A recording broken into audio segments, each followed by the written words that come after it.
The strangest thing about that night was not looking up at 2:47 and realizing Derek was no longer in bed. Only a few hours earlier, he had still been upstairs in the shower when my father called. It was not the sweep of headlights sliding across the curtains and then disappearing into the dark. The strangest thing of all was the feeling in my chest when I gently pulled the curtain aside and saw Derek Cross, the man who had slept beside me for the past 5 years, quietly dragging a locked metal container behind his pickup truck. Moving so carefully, it was as if he was afraid of waking the whole world. My name is Elena Cross, maiden name Elena Bennett.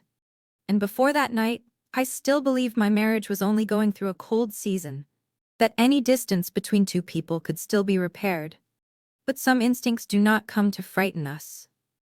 They come to save us. I threw on a coat and drove out into the night, thinking I was rushing to my father's house to uncover a secret, a lie, maybe even another betrayal.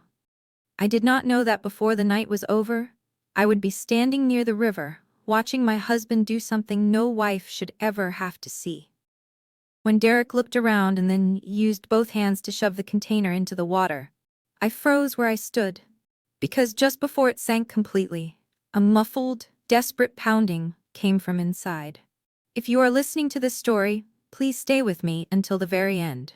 There are nights that change an entire life, and that night took away everything I had once called peace. If this story reaches you, please subscribe to the channel and leave me a comment telling me where you're listening from. Sometimes, just knowing someone is there listening gives a person the courage to keep telling the truth. From the outside, no one would have believed my marriage had rotted that badly. Derek always knew how to appear like a decent man in front of other people. At weekend parties and neighborhood gatherings, he would lightly place a hand on the small of my back, pull out a chair for me, smile at the right moment, and say things just warm enough to make people think I was a lucky wife. Once, the neighbor next door even laughed with me when Derek brought over an apple pie to help her after the first fall storm. "Elena, where did you find a husband like that? He's straight out of a Hallmark movie." I laughed too. A small, polite smile, almost automatic.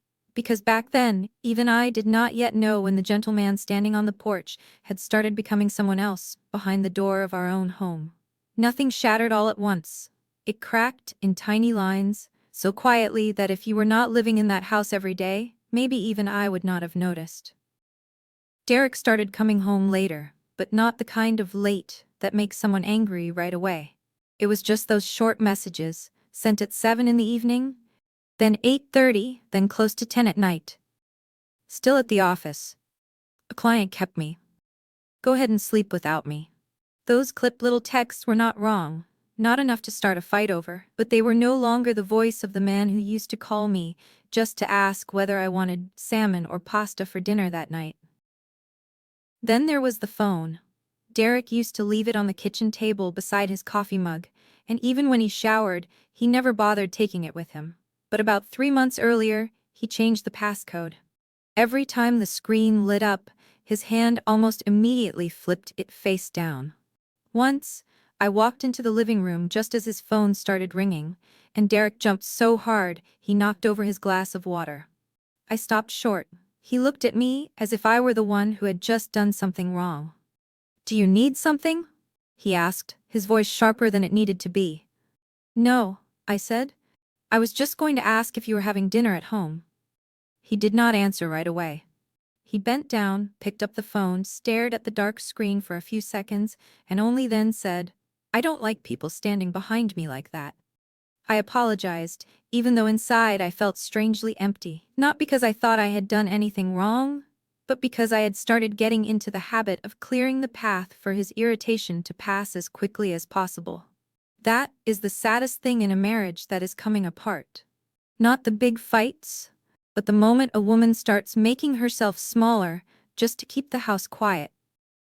Money slowly became forbidden territory too. We used to talk through every expense, big or small. But then Derek started saying things like, "I'll handle it," or "You don't need to worry about that." On the surface it sounded caring, but the longer it went on, the more it felt like a door closing in my face. Our joint credit cards sometimes showed charges I did not understand. When I asked about them, he would only frown. "You don't trust me?" That question was always delivered like a verdict. And every time I felt like I was the one being pushed into proving my trust, when really, I should not have been the one expected to explain anything at all. But the thing that unsettled me most was not the phone, not the money, but the way Derek changed every time I mentioned my father. My father, Walter Bennett, lived alone in an old wooden house on the edge of town.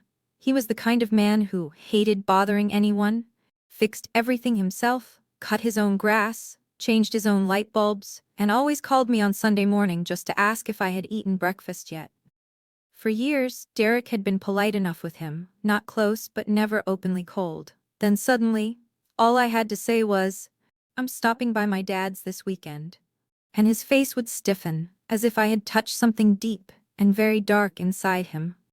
One evening in early September, while I was washing dishes, Derek leaned against the kitchen counter, drinking half a glass of bourbon, and asked in such an offhand tone I almost missed it, "Has your dad updated his will?" I turned and looked at him. "I don't know. Why are you asking?" He shrugged. "Just curious. Older people who live alone should get things in order ahead of time. If something happens..." I turned off the water. "Derek, you're talking like my father is about to die." He smiled, but it was a very thin smile. "I'm just being realistic." Another time, while we were driving home after dinner at my father's house, Derek asked whether my father still had his life insurance policy.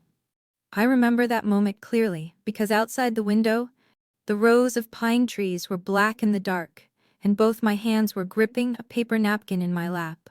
"Why have you been so interested in my father's money lately?" I asked. Derek kept his eyes on the road, his voice even and flat. "I just think that if something happens to him, you should know what you'll have to deal with." I said nothing. That was the first time I felt a chill run through me while sitting beside my own husband. I tried to explain everything in the gentlest way I could. Maybe he was under pressure at work, maybe money problems were keeping him awake at night. Maybe it was only a hard season, the kind most married couples eventually go through. People always say women have strong instincts, but the truth is, sometimes we are not lacking instinct. We are only lacking the courage to call what we are feeling by its real name. I knew something was wrong. I knew some darkness had entered that house, and I could not reach it. I just did not yet understand how deep that darkness went, and that once it opened its mouth, the first thing it would swallow would not be my marriage. That night, when my phone lit up on the coffee table, I knew something was wrong the moment I saw my father's name on the screen. My father was not the kind of man who called late. Walter Bennett lived like an old clock that always kept perfect time. He ate dinner at 6, watched the evening news at 7, went to bed before 10, and if he missed me, he would call in the morning in that familiar steady voice of his and ask, "Have you eaten yet?" So when I looked at the clock and saw it was almost 9:30 and my father was calling, a thin, knife-like chill ran down my spine before I even answered. "Dad?" I said as I stood up from the couch. On the other end I heard him breathing before I heard his voice. Heavy. Uneven. Not like him at all. "Elena." Just that one word, and I could already hear something broken inside it. "Listen to me, I need to see you, tonight, as soon as possible." I tightened my grip on the phone. "What happened? Are you sick?" "No. Not that." He lowered his voice as if he was afraid someone might hear. "Just come here. But listen to me, don't tell Derek. Do not tell Derek." I stood frozen in the middle of the living room, feeling as if the whole house had suddenly moved farther away from me. Upstairs, I could still hear the shower running steadily in the bathroom. Derek was up there, very close. And my father, on the other end of the line, was speaking to me in the voice of a man who had just seen something he was too afraid to name. "You're scaring me," I said quietly. "Does this have something to do with Derek?" A silence stretched so long I thought the call had dropped. Then my father spoke, slow and strained, as if every word weighed more than usual. "I found some things, papers, and a few things that don't add up. I don't want to say it over the phone. You just need to come here, and Elena." He stopped. I heard the faint creak of wooden floorboards somewhere on his end. Then his voice dropped into a whisper. If anything happens to me, don't trust what looks official. Before I could ask what he meant, my father sucked in a sharp breath. I think someone's outside. The words were not for me. They sounded more like he was saying them to himself. Elena, just come, hurry. The line went dead right after that. I stood there motionless for a few seconds, the phone still pressed to my ear, listening to the cold little beeps repeating over and over. Upstairs, the shower had just turned off. I looked up on instinct, my heart pounding so hard it hurt inside my chest. Every question I had spent months trying to bury suddenly rose all at once to the surface. The irritated looks Derek gave me every time I mentioned my father. The strange questions about wills, assets, and insurance. The way he always wanted to know what papers my father kept, who he met with, how healthy he still was. That night, for the first time, all those scattered pieces finally touched. I did not leave a note. I did not knock on the bathroom door. I did not tell Derek where I was going. I just grabbed my car keys, threw on a light sweater, and stepped out of the house with my heartbeat racing so hard it almost stole my breath. The early fall air was cold and dry, and the smell of pine needles drifted through the wind. On the drive to my father's house, I called him back 3 times. No answer. The 4th time, it rang and rang before going to voicemail. I gripped the steering wheel so tightly, my knuckles went numb. My father's wooden house sat apart from the main road, at the end of a gravel turnoff I had driven down hundreds of times since I was a child. But that night, when my headlights swept over the low white fence and the front steps, everything looked strangely unfamiliar, frightening in a way I could not explain.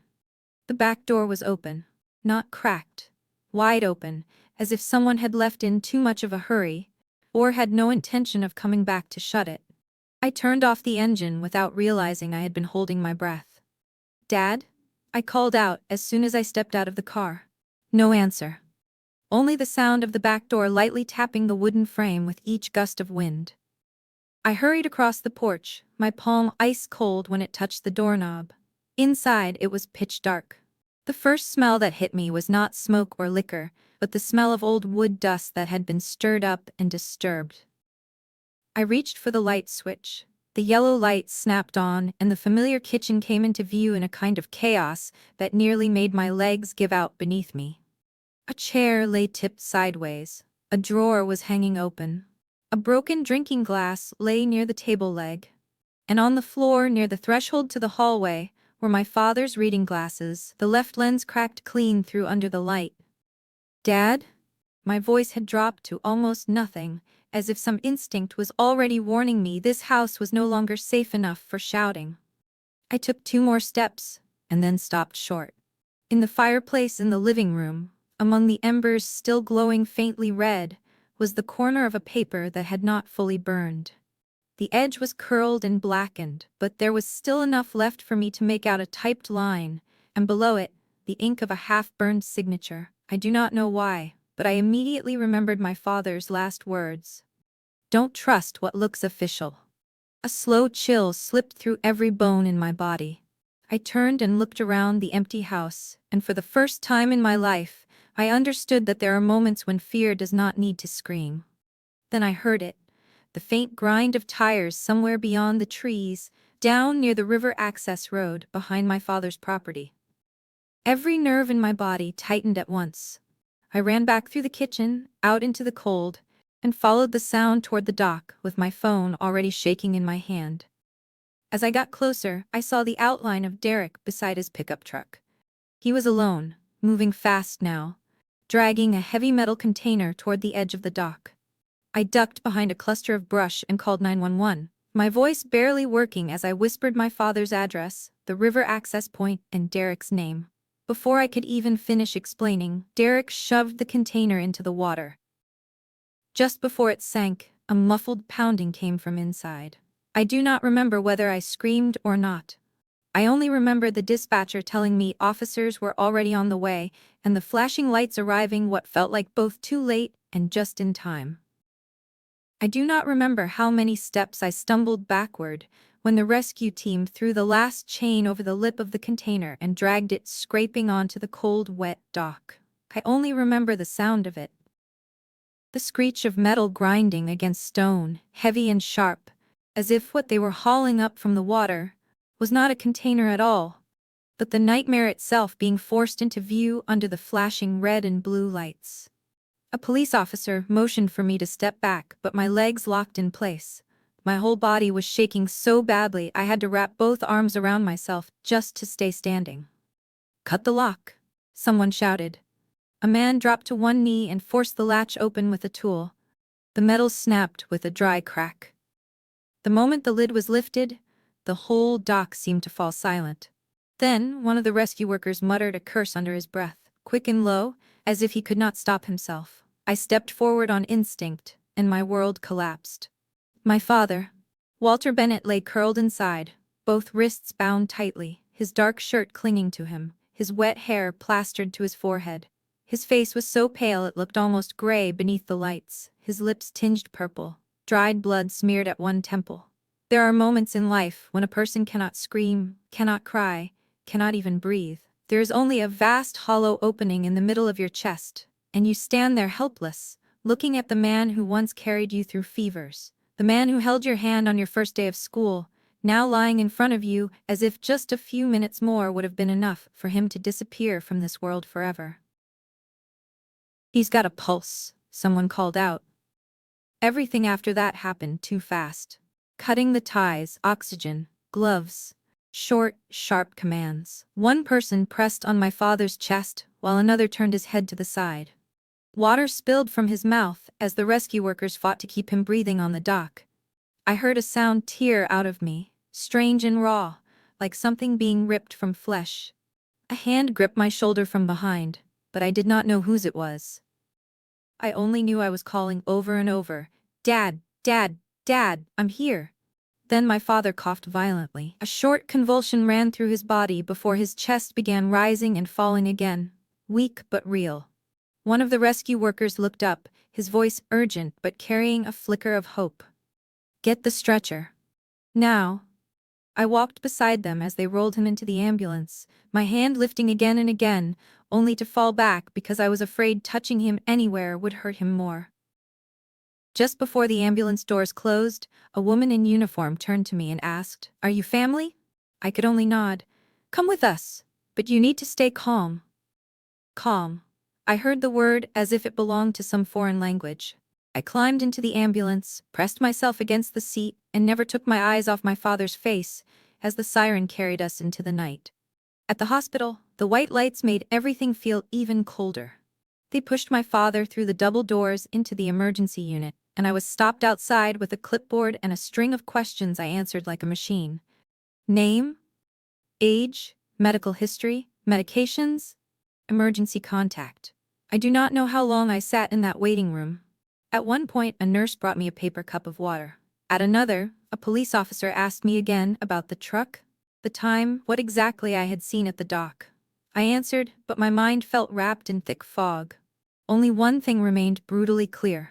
The man who had pushed that container into the water was Derek. It was no longer suspicion, no longer the instinct of a wife who knew her marriage was breaking. It was the cold truth lying in an emergency room just a few doors away from me. It was almost dawn before a doctor finally came out. He lowered his mask, his face tired, but not defeated. "Mr. Bennett has made it through the immediate danger," he said. I had to grip the arm of the chair just to stand.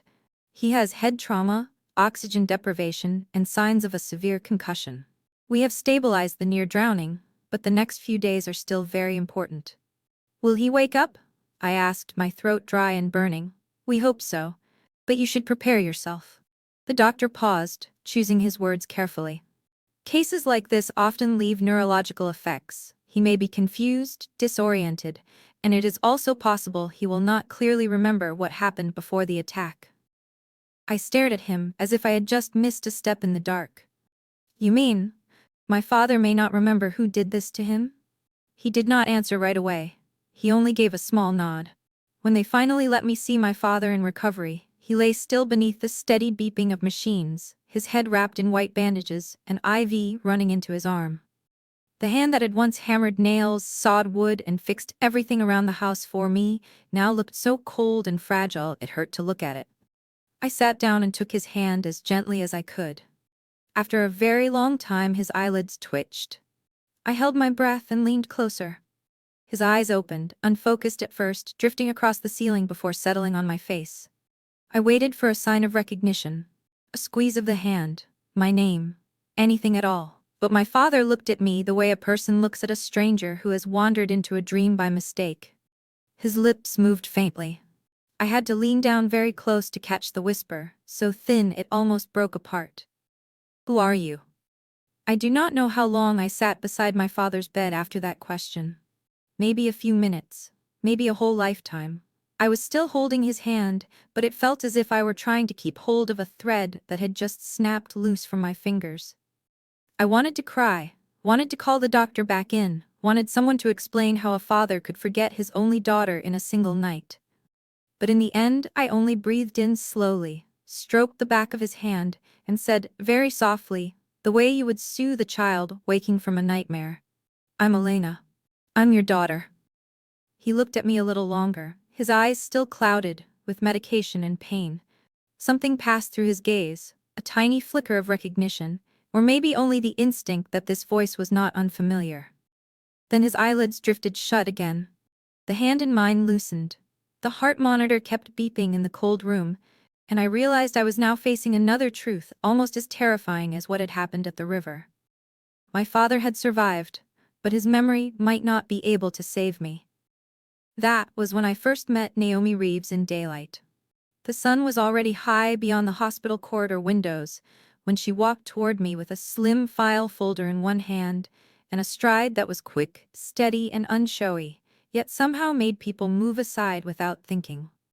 Naomi looked to be in her early 40s, with dark brown hair pulled neatly back and a face that was not cold but hard to read. She sat down in the chair across from me in the waiting area, set a paper cup of coffee beside her elbow, and looked straight at me.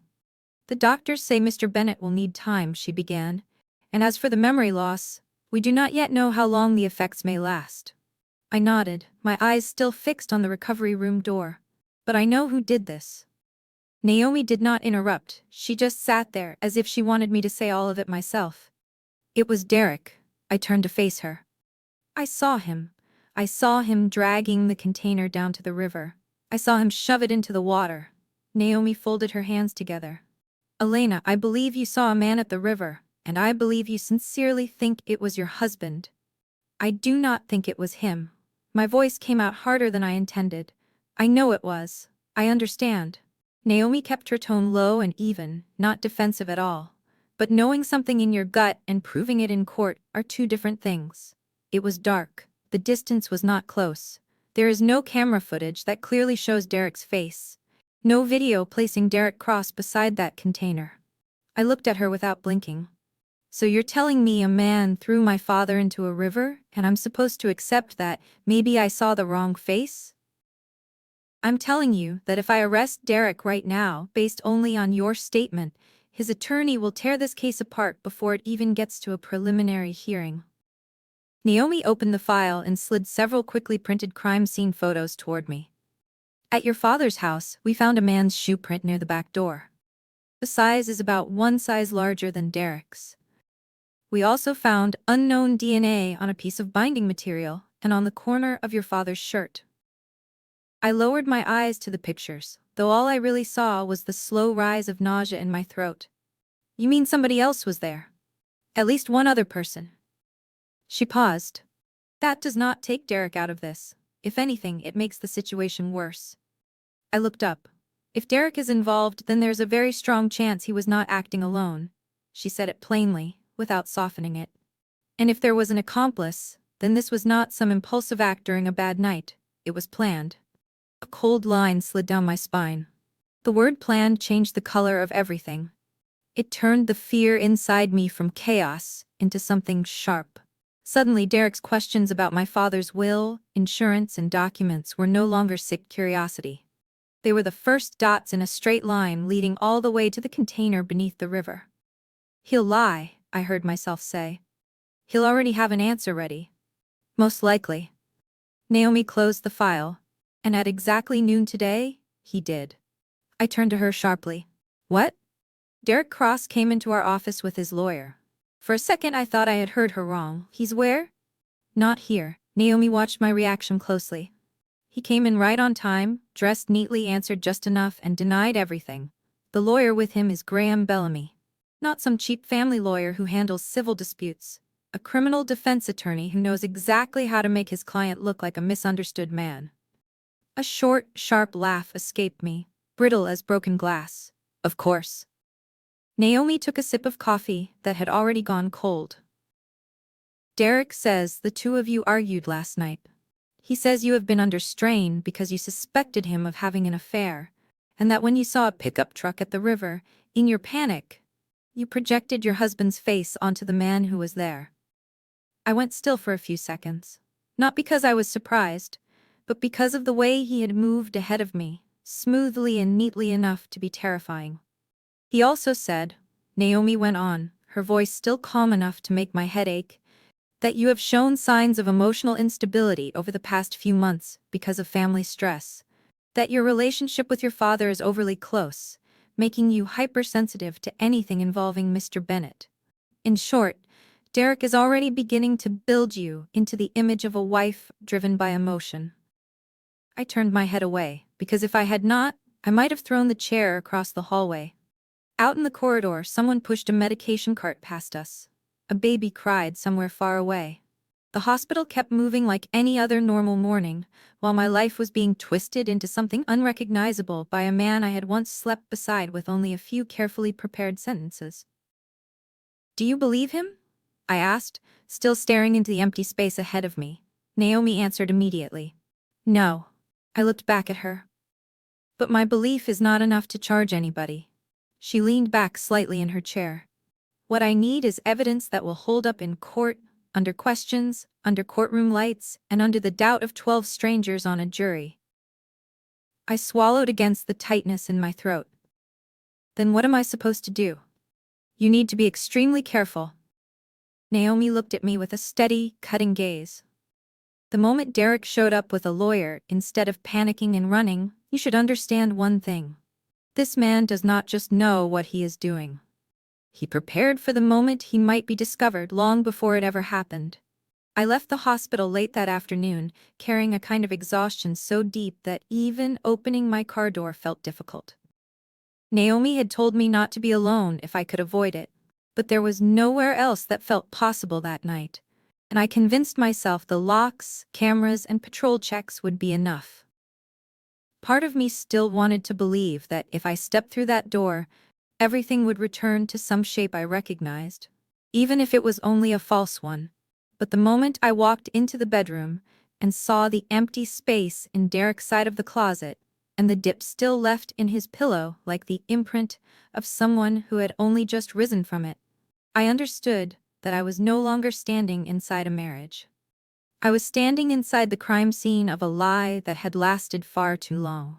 I started opening drawers one by one, not out of anger anymore, but out of something closer to desperation. I needed to put my hands on the truth before somebody else rewrote it for me again. In the bottom drawer behind a few old tax folders, I found a small wooden box. Inside were the things no wife ever wants to see, but also the things that made every piece in my head begin sliding into its proper place. Photographs of Derek with a woman whose hair was dark blonde, in a parking lot, in front of a restaurant, in a hotel lobby. Not pictures so intimate they looked staged, but the kind of intimacy shared by two people who had been around each other long enough to stop performing. A hand resting on a back. A sideways look. A smile I recognized instantly. The smile Derek used to give me when we had not yet learned how to hurt each other. Beneath the photos was an old prepaid cell phone with no passcode. It held short messages, multiple calls at times. Derek had claimed he was in meetings, and one name repeated often enough that I could not avoid seeing it: Sienna. I read until my fingertips went cold. Some of the messages were sweet in a way that felt cruel. Others were tense, about money, about waiting, about some promise Derek had failed to keep. Then I found several hotel receipts in Missoula and Kalispell. 2 guests, 1 night, paid with a card I had never known existed. Tucked among the papers was a wrinkled envelope, with Derek written across the front in soft, slanted handwriting. I had to sit down on the edge of the bed before I had the strength to open it. Inside was a short letter. Not a love letter. It read more like the words of a woman who had grown tired of swallowing her feelings for too long. "I can't keep waiting forever for you to fix this," she wrote. "You said you would tell her. You said you would take care of us. I do not need promises anymore. I need to know what you're actually going to do." At the bottom was the full name I was seeing for the first time, Sienna Vale. I pulled out my phone and looked her up almost automatically, just to reassure myself I was not losing my mind. The result came up faster than I wanted it to. A local news article from 11 days earlier. A sedan had skidded off a mountain road in a night storm and gone over the embankment. The victim pronounced dead at the scene. Sienna Vale, 29 years old. I sat there for a very long time, staring at the screen until the words blurred. Infidelity would have been painful enough. But finding out that the woman was dead, that Derek may have walked away from that tragedy and then come home to sleep beside me as if nothing had happened, took my horror past betrayal and into something colder. So cold I was no longer sure I had ever truly known who he was. The doorbell rang just as the sky was turning dark. I flinched so hard I dropped Derek's burner phone onto the carpet. My heart pounding, I stood still for a few seconds before I walked toward the front door. Through the glass, I saw an older woman standing on the porch, small and frail, wearing a worn gray cardigan, both arms wrapped around a bundle of pale blue blankets. Her face looked so tired and worried that I knew immediately whatever she had brought could not possibly be ordinary. "Can I help you?" I asked through the narrow opening, my own voice sounding strange to me. She looked up at me, her eyes red from lack of sleep. "Are you Elena Cross?" I froze. "Yes." She swallowed. "I need to speak with you, just for a few minutes." I opened the door, though I still kept half my body in the way. Only then did I hear the tiny sound coming from inside the blanket. Not the wind, not the rustle of fabric, a broken little breath. The soft shifting sound of a baby waking. The woman looked down at what she was holding, then back up at me, as if gathering all the courage she had left to say something even she did not want to believe. "Mr. Derek asked me to watch this baby for a few days," she said, her voice trembling. "He paid me in cash and said it was a private family matter, that he would be back soon. But now I've seen the news on TV. I saw the police at your house. I can't keep the baby anymore." I heard the word baby and my mind almost stopped. "You're saying Derek left a baby with you?" She nodded. "A newborn boy. I didn't ask many questions. I thought maybe he belonged to some relative. But Mr. Derek never came back. His phone isn't working. I don't know what else to do." She held out a faded cloth bag hanging from her shoulder. "His things are in here. Formula, diapers, some paperwork." I took the bag from her with hands stiff as wood. On top was a small bottle, 2 well-washed sleepers, and then a stack of hospital discharge papers held together with a rubber band. I pulled the first sheet free, my eyes moving over the hospital name, the birth date, the newborn weight. Then I reached the line for the mother's name, and it felt as if someone had dumped a bucket of ice water over my whole body. "Mother, Sienna Vale." I looked sharply back up at the woman standing in front of me. She had already begun gently rocking the baby in her arms out of habit. In the blanket, a tiny face had come into view, pink and wrinkled, fussing from hunger or discomfort. Every thought in me froze into one simple, brutal conclusion. Derek had not only betrayed me. He had a child with the woman who was now dead. And somehow, after everything else, that child had been brought to my front door like a truth that could no longer be denied. "Please, come inside," I heard myself say, though my heart was still beating wildly. "It's cold." The woman stepped in slowly, almost gratefully.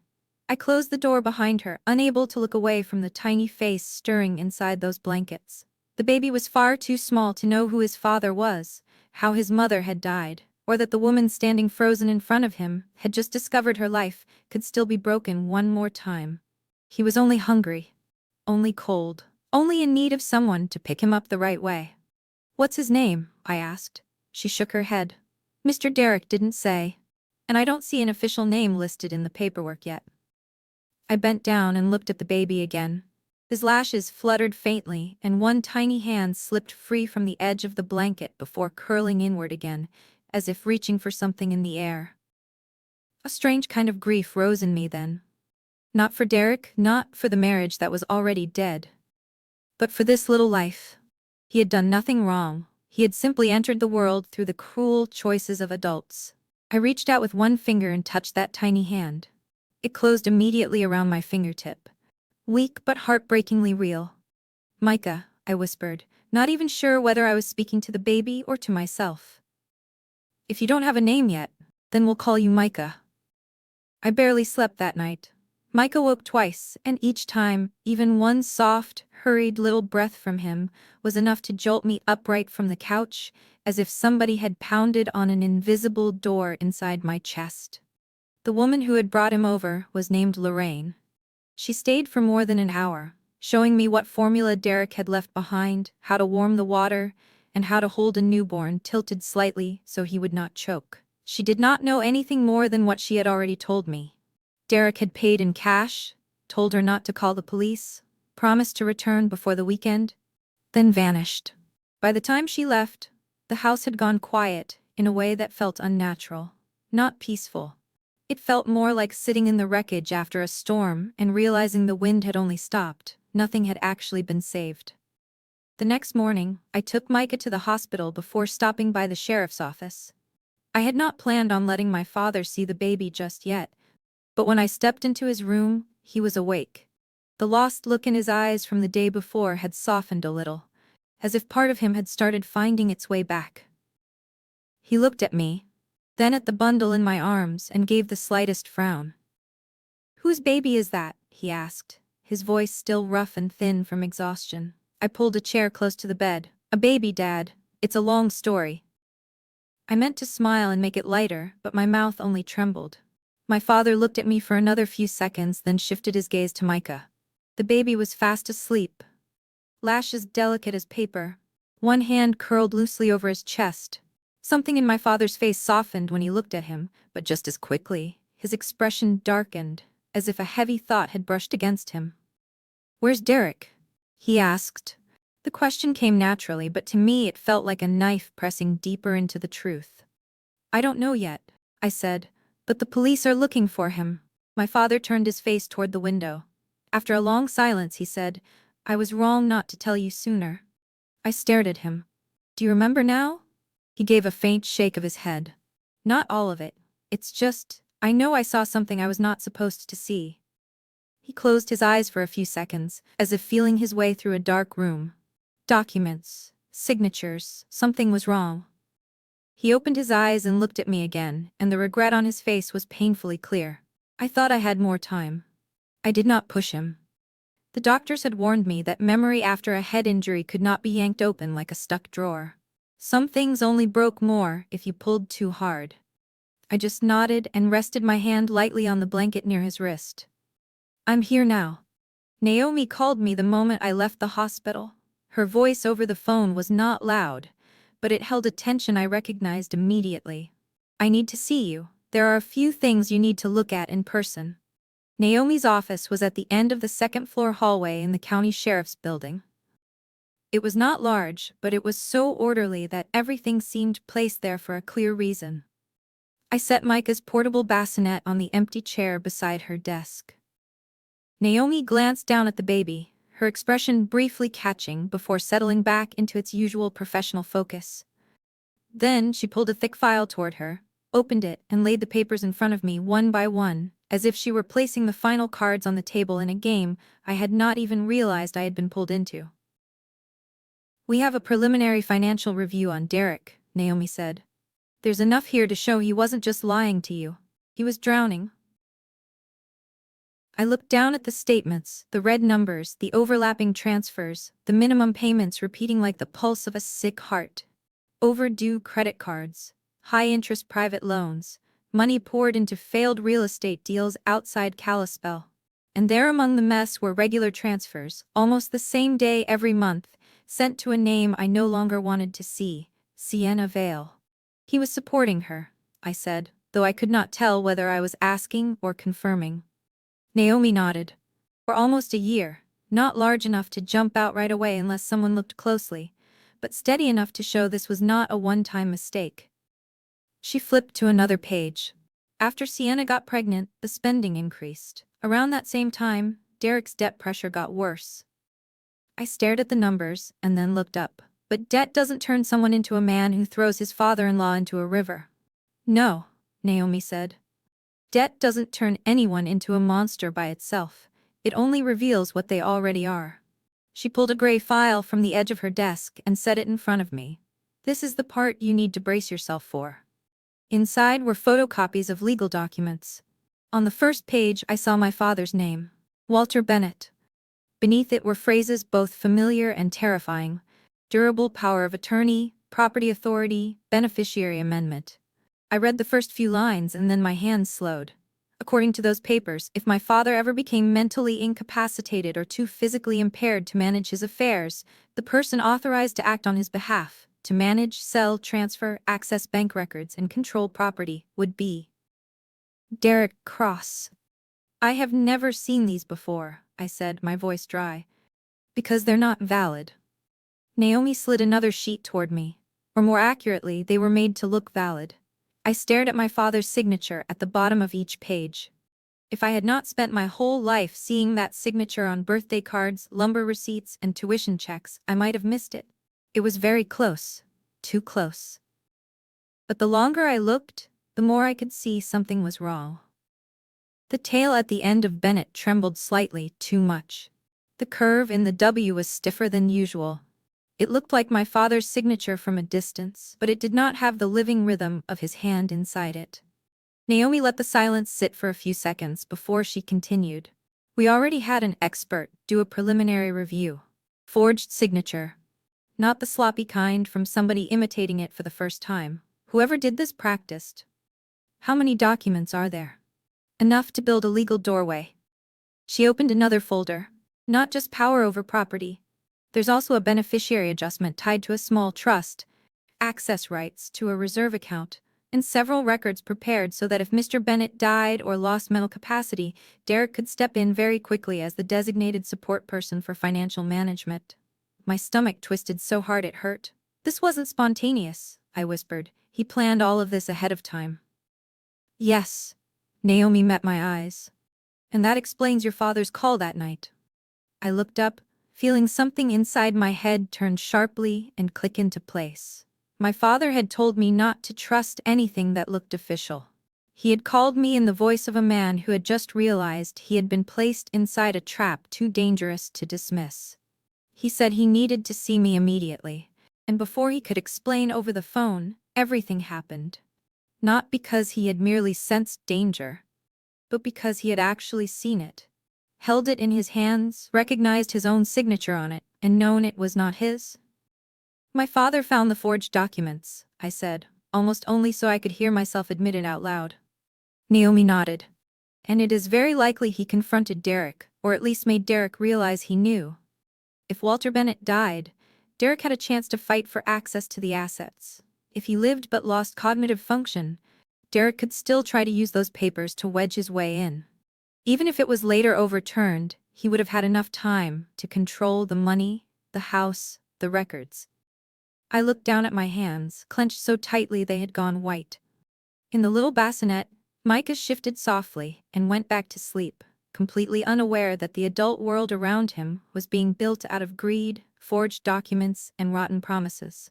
After a long while, I finally managed to speak. I used to think the most frightening thing about Derek was that he could betray me and still lie beside me every night like nothing had happened. But this? I drew in a breath, my chest tight with pain. This means even his most ordinary gestures all this time could have been part of a plan. Naomi did not contradict me. She only leaned back slightly in her chair, her face growing more somber. Elena, some people live two lives. Not because they're confused, but because they are cold enough to divide themselves into compartments. One compartment for the wife, one for the mistress, one for the money, and one for the crime. What makes them dangerous is not that they lose control, it's that they control themselves too well. I turned toward the office window. Outside, the late Montana sky was so clear it felt cruel, as if the world remained whole while everything inside me had changed forever. From that moment on, I no longer looked at Derek as a man who had fallen. I looked at him as a man who had sat down, calmly calculated the value of my father, of me, of a newborn child, and then decided which life was worth sacrificing so he could step through the wreckage with clean hands on paper. After that meeting with Naomi, I did not go back to that house as a wife anymore. I went back as a woman, learning how to live in enemy territory. That feeling changed the way I touched the doorknob, the way I looked at the dark windows when night fell, the way I jumped every time the wood in the house made even the smallest sound. I did everything Naomi told me to do. I filed for a protective order against Derek. I changed the locks on the front and back doors. I installed cameras on the porch, in the living room, and along the upstairs hallway. I put alarms on the kitchen windows and the side door leading to the garage. Those things should have made me feel safer. But the truth is, they only made me understand more clearly that I was afraid of a man who once knew the sound of my breathing in my sleep. Micah slept in a small bassinet beside the couch. I did not take him upstairs into my bedroom. Not exactly because I was afraid of waking him, but because I could not step into the room that had once been ours without feeling sick. I stuffed Derek's dress shirts into black trash bags and left them in the garage.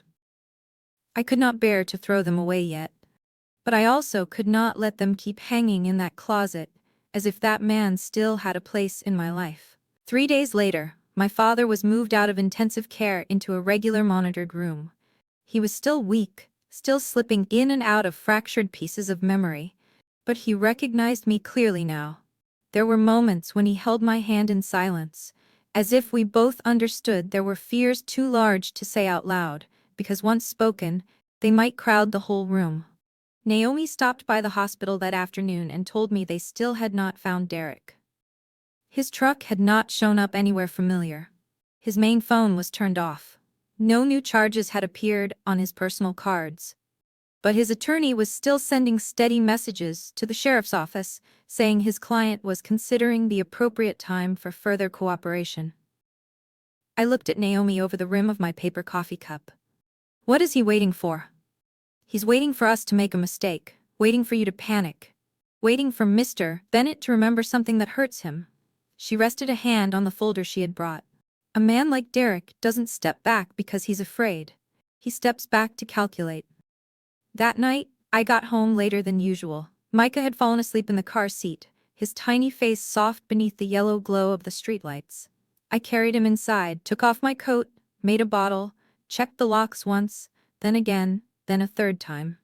Outside, the October wind swept through the pines behind the house, making a rustling sound that reminded me of rain gear brushing together at the river that night. A little before 9, just as I had gotten Micah back to sleep after a brief spell of fussing, the doorbell rang. Not the urgent kind of ringing used by a delivery person. Just one long press, then silence. I froze in the middle of the living room, every sense tightening at once. The camera monitor on the kitchen counter lit up. Derek was standing on the front porch. For the first few seconds, I could not breathe. He wore a dark coat, his hair a little wind-blown, his face thinner than it had been a few days before, but it was still that face. The face that had once looked up at me across birthday candles, once rested against my shoulder during the first snowfall of the season. Only now, all of that familiarity had become twisted into something terrifying. "Don't open the door," I whispered to myself, as if hearing my own voice was the only thing that could keep my feet rooted in place. The doorbell rang again. Then Derek's voice came through the camera's audio system. Low, even, almost gentle. "Elena, I know you're in there." I stepped back, my phone already in my hand. "I'm not here to scare you," he said. "I just want to talk." "Once. You're only hearing one side of the story." I did not answer. Micah shifted softly in the bassinet. I looked at him, then back at the screen. Derek stood very still, both arms hanging at his sides, and that calmness chilled me more than shouting ever could. "What did Naomi Reeves tell you?" he asked, his voice slow and measured, like a man trying to explain a math problem to a stubborn child. "That I forged documents? That I wanted to hurt your father? Elena, think about it. If I were really stupid enough to do that, would I have left all that behind?" I called Naomi before I could think any further. The phone rang twice before she answered. Naomi, I whispered, my eyes still fixed on the screen. He's here. Her voice changed instantly. Lock everything. Do not engage. I'm sending units now. Outside on the porch, Derek tilted his head slightly, as if listening for movement inside. I know you're calling the police, he said. Go ahead, but before they get here you should at least hear this. Your father is not as innocent as you think he is. Go away, Derek. He gave a soft little laugh. So you'll finally speak to me. You're violating the protective order. A piece of paper doesn't make the truth disappear. His voice sharpened a little. Walter hid a lot from you. Do you think he called you that night to save you? No, he called because he knew everything was about to come out, and he wanted to control how you saw him. I wanted to believe his voice no longer had any effect on me. But the truth was, Derek still had that way of planting a kind of calm into his words that forced the listener to wonder if there was something they did not know. Right then, I understood why I had let myself be led for months by half-truths and half-kindness like that. You're lying, I said. Am I? He stepped a little closer to the camera. Then do you know why your father kept those old files in the shed they sealed behind his house? A chill slid down the back of my neck. The investigators had sealed the shed behind my father's house after the search, and that detail had never been made public. I had never told Derek. Naomi never would have. Only someone who had been there, or someone directly involved, would have known. What did you just say? I asked, my voice so low I barely recognized it. Derek frowned faintly, as if he had realized he had stepped out of rhythm. But he recovered almost immediately. I mean your father's things. His house, his land, his paperwork. Do you really think you understand all of it? You've never been near that shed, I said slowly, feeling each word cut a clean line through the last of the fog. You couldn't know the police sealed it unless you were there. The gentleness drained from Derek's face. Not much, just enough to reveal something hollow and cold underneath. Elena. This time he said my name without any softness at all. Open the door. I took another step back. No, I said, open the door. Naomi was still in my ear, telling me to keep the line open, her voice going faint now and then because she was speaking to someone beside her. I heard radio traffic in the background. In the bassinet, Micah began making small, restless sounds. I know it was you, I said, staring at the screen. I know you were at my father's house, I know you. The shattering of glass cut through my words like a blade. The side window by the hallway exploded inward when Derek slammed something hard into it. The alarm went off instantly, a high, piercing scream that made Micah start wailing. I ran to the bassinet and snatched him up on instinct, my heart pounding wildly. Go upstairs, Naomi shouted through the phone. Lock yourself in a room. Nearest unit is 3 minutes out. 3 minutes can be as long as a lifetime. I clutched Micah to my chest and ran toward the stairs. Behind me came the heavy crash of the side door being forced open, followed by the sound of Derek's boots pounding across the kitchen floor.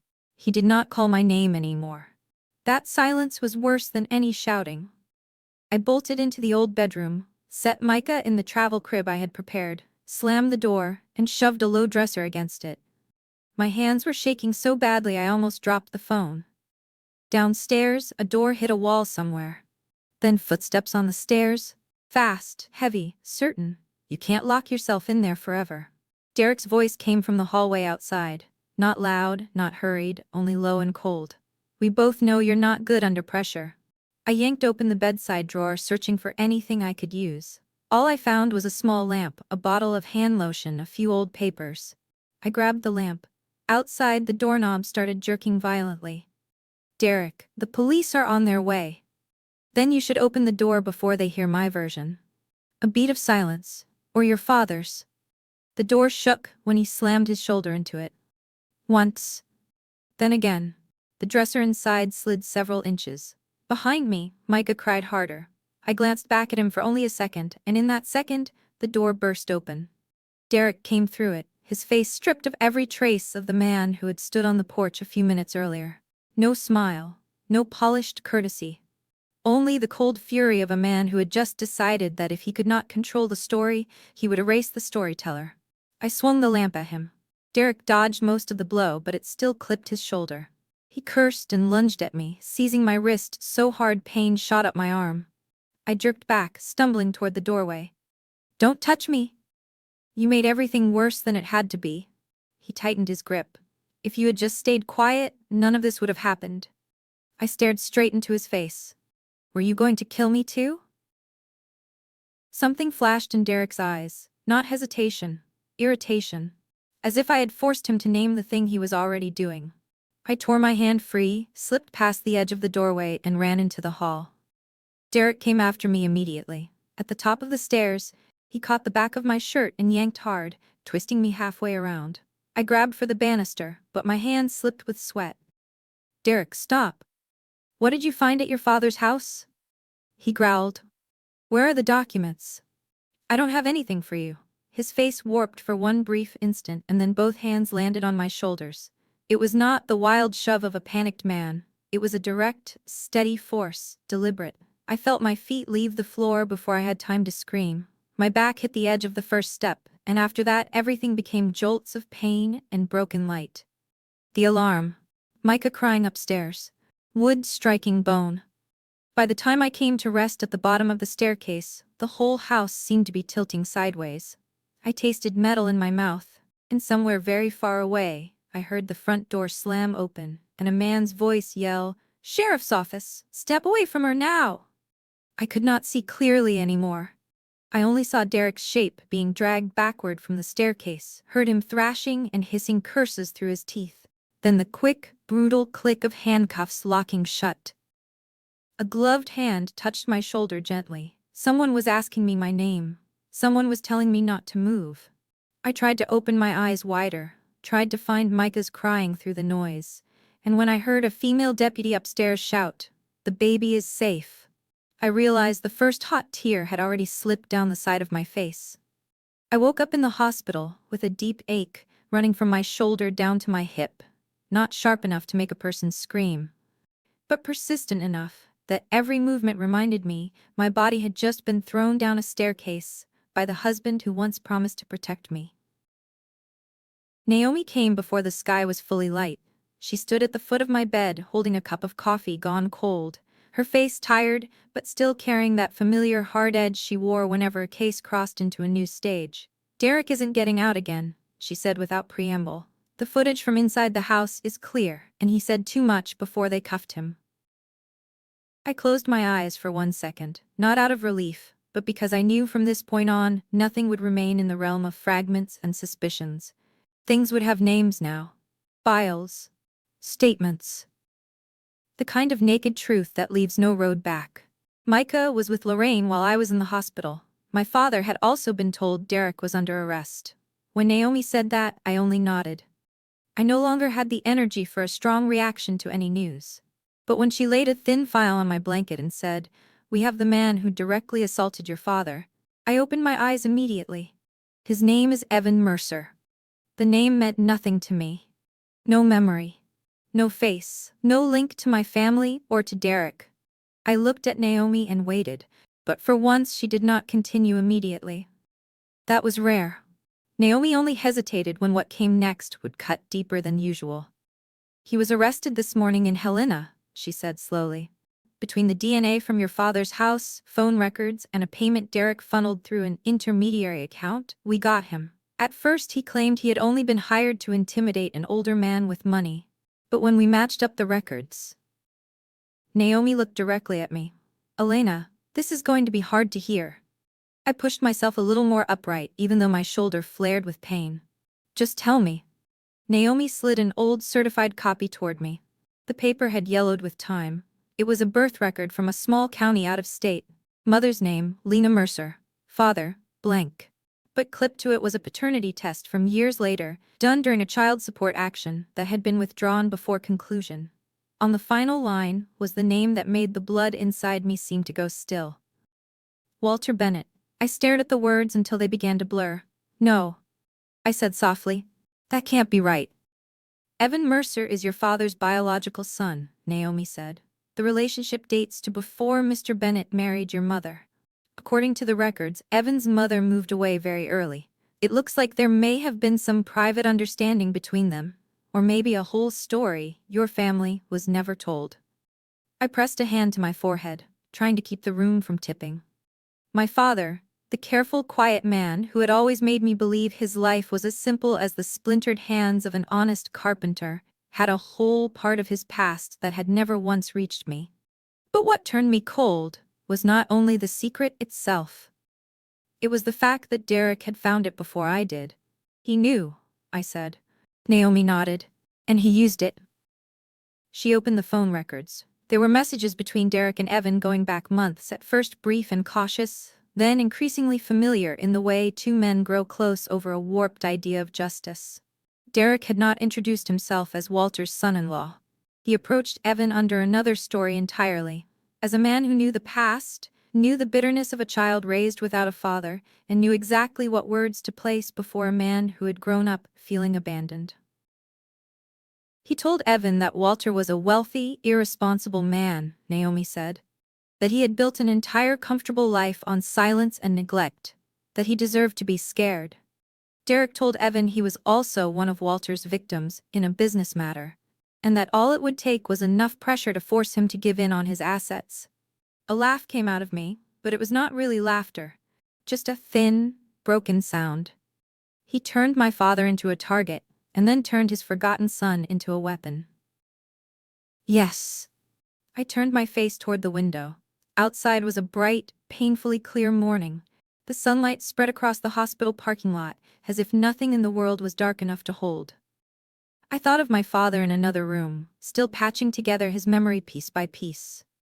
I thought of Evan Mercer, a stranger with my blood in his veins who had grown up never knowing I existed.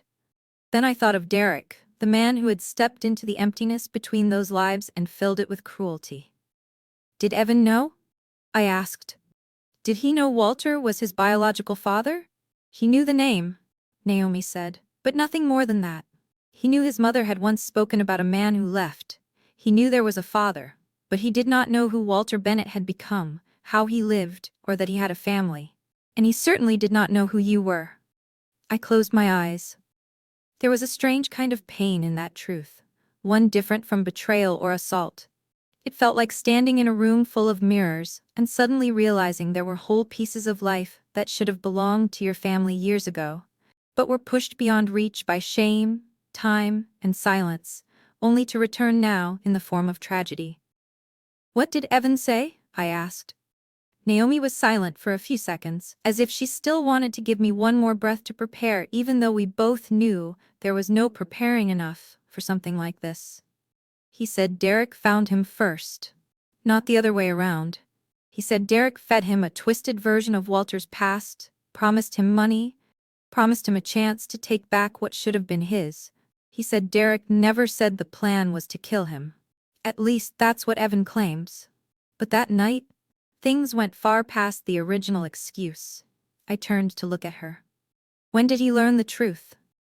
In the interview room, she said, when we set Walter Bennett's photo beside an old family picture and then mentioned you. I could picture that moment too clearly. A man sitting under cold white lights, hands cuffed, looking at the face of a father he had known only through borrowed resentment. Then suddenly realizing the man he had beaten, bound, sealed in a container, and thrown into the river was not just a target. He was his father. And the woman nearly killed at the top of that staircase was his half-sister. How did he react? He collapsed. Naomi's voice softened in a rare way, not the kind of performance people put on to reduce a sentence. He really broke. He kept saying Derek lied to him, that if he had known it was his father, he would rather have died than do it. She paused. After that, he fully cooperated. I looked down at my hands resting on the blanket. Faint bruises still marked my wrist where Derek had grabbed it.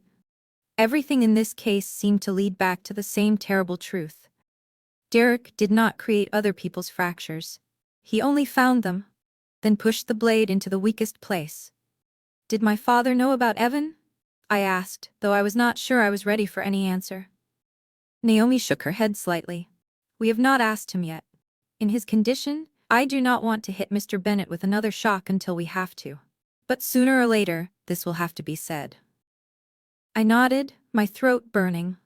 Not because I wanted to cry, but because I understood that from this point forward, The tragedy in my family was no longer only the story of a greedy husband trying to kill his father-in-law for money. It had become a story about the parts of people's lives that had been left too long in silence, until a cold enough man dug them up and turned them into tools. Derek had not just hurt us. He had arranged things so that our own blood would do the hurting for him. And there is no truth more painful than realizing that out of all the lies he built, the one he used most effectively was the truth no one in my family had ever been brave enough to face. The trial began on a morning in February, when old snow still lay gray along the edges of the sidewalks, and the Montana sky hung low, as if the whole town were holding its breath for the final verdict. I walked into the courtroom with hands so cold they stayed numb even after I kept them wrapped around a cup of coffee the whole way from the parking lot. Micah was with Lorraine. My father sat 2 rows behind me, his back still not fully recovered after months of therapy, but his eyes were once again the eyes I had always known, steady, clear, no longer wandering like they had in those first days at the hospital. The only difference was that between us now stood truths our family had never imagined it would have to face. On the other side of the room, Derek sat beside his lawyer, wearing the dark blue suit I had bought him for our 3rd anniversary.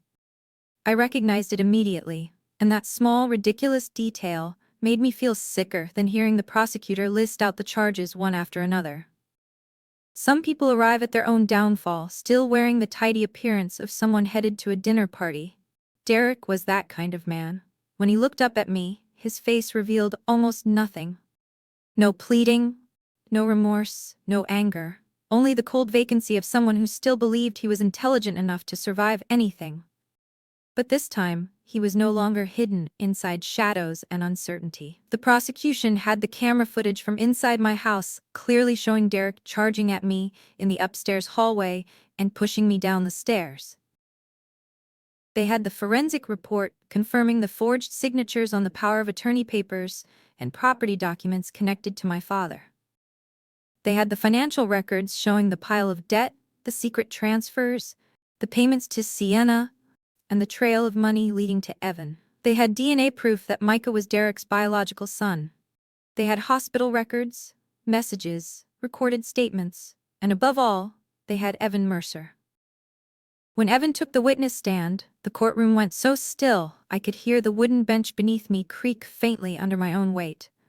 I had seen him once before in the witness waiting area, only for a few seconds as deputies escorted him past. He looked older than he was, broad-shouldered but collapsed inward, his face hollow, with the look of a man who had not truly slept in many nights. There was something in his eyes that made a sharp pain move through me, in a way I still struggle to name. Not because I had forgiven him. Not because I had forgotten he was the one who physically attacked my father. But because I knew that from this moment on, every word he spoke would drag another piece of my own family's blood into the light before strangers. Evan told the story in a hoarse, slow voice, stopping now and then as if he had to swallow past a layer of thorns in his throat.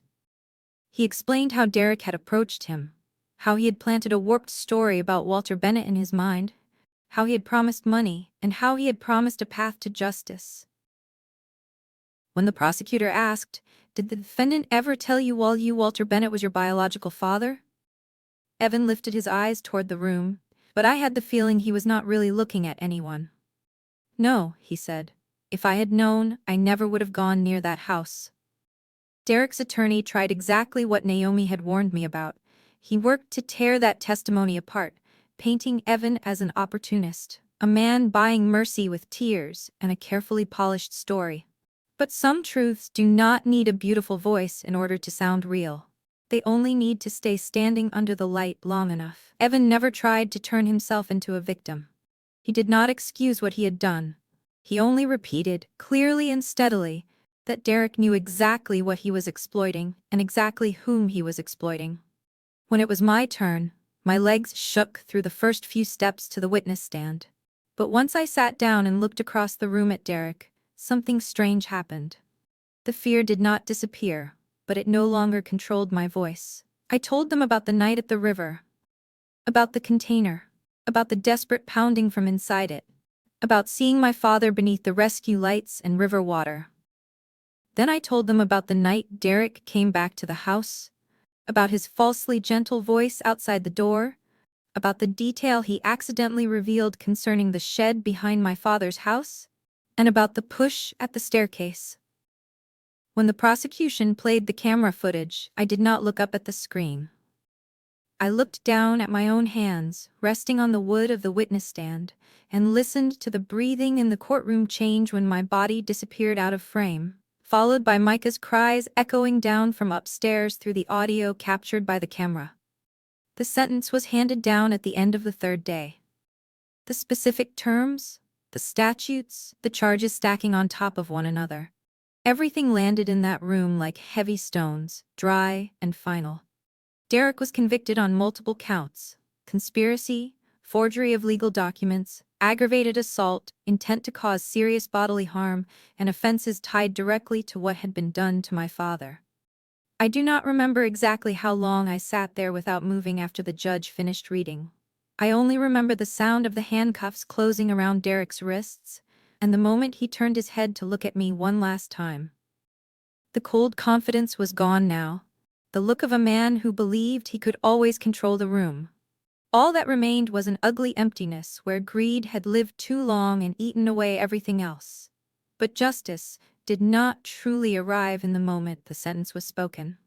It came later, more quietly, on an early spring afternoon, when I sat beside my father on the back porch of the rehabilitation center, where he was practicing short walks without a cane. A soft wind moved through the bare trees. I handed him a cup of still warm tea, and he did not take it right away. He looked out across the patchy sunlit grass, and his face slowly drained of color in a way that made me set the tea down immediately. "Dad, what is it?" He did not answer at once. The hand resting on his knee tightened. Then, very slowly, as if each word had to be pulled up from deep water, he said, "I remembered more." My heart began pounding painfully. "Remembered what?" My father turned and looked at me. There was no confusion in his eyes then, none of the drifting uncertainty of those early months. Only the pain of a man who had finally heard again something he wished he had never heard in his life. That night, before they sealed me in the container, I heard Derek's voice. He swallowed hard, his throat moving with effort. Not faintly. Clearly.